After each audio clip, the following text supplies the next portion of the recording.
Guys, today I am going to discuss about 5 important news points which will be important for all examinations. ओ भाई सच्ची अंग्रेजी ना आती मारे को हिंदी में बात करते हैं।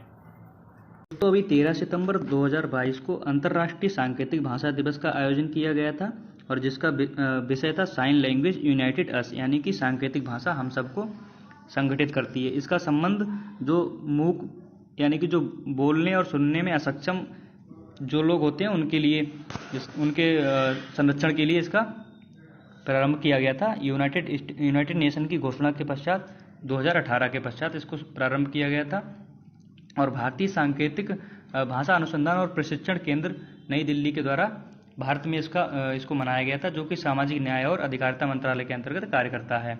तो सामाजिक न्याय और अधिकारिता मंत्री वर्तमान में वीरेंद्र कुमार हैं और इसी के साथ जो भारतीय सांकेतिक भाषा अनुसंधान और प्रशिक्षण केंद्र है, इसने 17 फरवरी 2021 को Indian sign language dictionary launch की थी। चलते हैं नेक्स्ट अगली खबर के तरफ। अगली खबर है REL यानी कि रीजनल इलेक्ट्रिफिकेशन लिमिटेड, जो कि भारत की 12वीं महारत्ना कंपनी बनी है। तो इसकी स्थापना 1969 में हुई थी और इसका मुख्यालय नई दिल्ली में है। इसकी स्थापना 1969 में हुई थी और इसका मुख्यालय नई दिल्ली में है। दोस्तों ये NBFC यानी कि एक NBFC है, यानी कि नॉन बैंकिंग फाइनेंस कंपनी है, जो कि बिजली क्षेत्र के संबंधित वित्त पोषण का कार्य करती है। और इससे साथ ही जो अन्य महारत्ना कंपनी है भारत में 11, उनके विषय में यदि हम बात करें तो पहली है भारत हैवी इलेक्ट्रॉनिक लिमिटेड, यानी कि भारत हैवी इलेक्ट्रॉनिक लिमिटेड ये हो गई BHEL।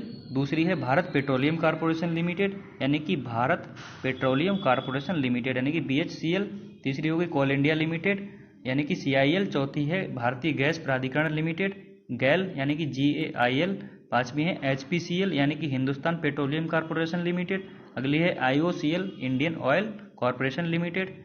और सातवीं है NTPC यानी कि नेशनल थर्मल पावर कॉरपोरेशन। आठवीं ONGC यानी कि oil and natural gas limited.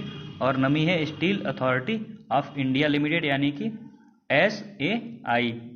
और 10वीं PGCIL, यानी कि power grid corporation India limited. और 11वीं है PFC, यानी कि पावर फाइनेंस कॉरपोरेशन। दोस्तों ये इतनी 11 कंपनियां ये हो गई और 12वीं जो है REL, जो कि महारत्ना कंपनी का दर्जा इसे दिया गया है। अगली खबर है शिशु मृत्यु दर। भारत में लगातार कमी दर्ज की गई है शिशु मृत्यु दर में। जो रजिस्ट्रार जनरल ऑफ इंडिया इसकी सांख्यिकी रिपोर्ट जो अभी आई है हाल ही में 22 सितंबर 2022 को स्वास्थ्य एवं परिवार कल्याण मंत्रालय के अधीन ये कार्य करता है। तो उसमें शिशु मृत्यु दर में लगातार कमी देखने को मिली है। इसमें CBR यानी कि अशोधित जन्म दर 21 2014 में थी। 2014, 19 और 20 के आंकड़े कुछ इस प्रकार दिए गए हैं, इसको आप देख पा रहे होंगे। अशोधित जन्म दर जो कि 21 थी 2014 में 19.7 और 2020 में 19.5 बची है। कुल प्रजनन दर जो कि 2014 में 2.3 थी और 2019 में 2.1 है और 2020 में 2.0 है। यहाँ पे कुल प्रजनन दर से संबंध होता है का मतलब होता है कि एक महिला द्वारा अपने जीवन काल में, यानी कि जो प्रेगनेंसी का जो टाइम पीरियड होता है 15 से 49 वर्ष का, जिस दौरान महिला बच्चे को जन्म देने में सक्षम होती है, इस दौरान महिला द्वारा जो है कुल कितने बच्चों को जन्म देती है उससे संबंधित होती है इसका प्रजनन दर। और प्रारंभिक नवजात मृत्यु दर 0 से 7 दिन के अंदर, यानी कि जो बच्चे होते हैं उनके मृत्यु दर, यानी जो कि प्रति 1000 पे इसकी गणना की जाती है। प्रति 1000 पर कितने बच्चे मर जाते हैं या मृत्यु को प्राप्त होते हैं। और जो अगला है नवजात मृत्यु दर जो कि 2024 में 26 थी और 2019 में 20 और 2020 में 20 बची है। नवजात मृत्यु दर यानी कि NMR न्यूनेटल मोर्टिलिटी रेट। और अगला है IMR यानी कि शिशु मृत्यु दर जो होती है ये होता है 1 वर्ष तक का, यानी कि 1 वर्ष तक के बच्चों में कितनी मृत्यु दर पाई गई, यानी कि प्रति 1000 पे, जो कि 2014 में 39 थी और वर्तमान में 28 है। तो इसमें भी कमी दर्ज की गई है काफ़ी। और जो 5 वर्ष से कम बच्चों की आयु में मृत्यु दर, इसमें U5MR इसमें 32 जो कि अभी वर्तमान में है, और 2014 में 45 थी, तो इसमें भी कमी दर्ज की गई है। दोस्तों ये SDG गोल 3 है, 3 के प्रति हमारी प्रतिबद्धता को प्रदर्शित करता है। SDG गोल 3 क्या है, कमेंट बॉक्स में बताइए। दोस्तों भारत के 6 राज्य पहले ही SDG गोल जो है 30 तक का जो लक्ष्य है उसे पहले ही हासिल कर चुके हैं NMR में, यानी कि नवजात मृत्यु दर में, जो कि इसका लक्ष्य 12 यानी कि 12 से कम होना चाहिए। जो राज्य हैं उसमें केरल, तमिलनाडु, महाराष्ट्र, जम्मू कश्मीर और पंजाब हैं। और अंडर 5 वाला ये जो लक्ष्य है इसको प्राप्त करने वाले कुल 11 राज्य हैं, जिसमें केंद्र शासित प्रदेश भी शामिल हैं। इसमें केरल, तमिलनाडु, दिल्ली, महाराष्ट्र, जम्मू कश्मीर, कर्नाटक, पंजाब, पश्चिम बंगाल, तेलंगाना, गुजरात और हिमाचल प्रदेश शामिल हैं। चलते हैं दोस्तों अगली खबर पे। अगली खबर है जो मेहर बाबा प्रतियोगिता 2.0 का शुभारंभ किया गया है।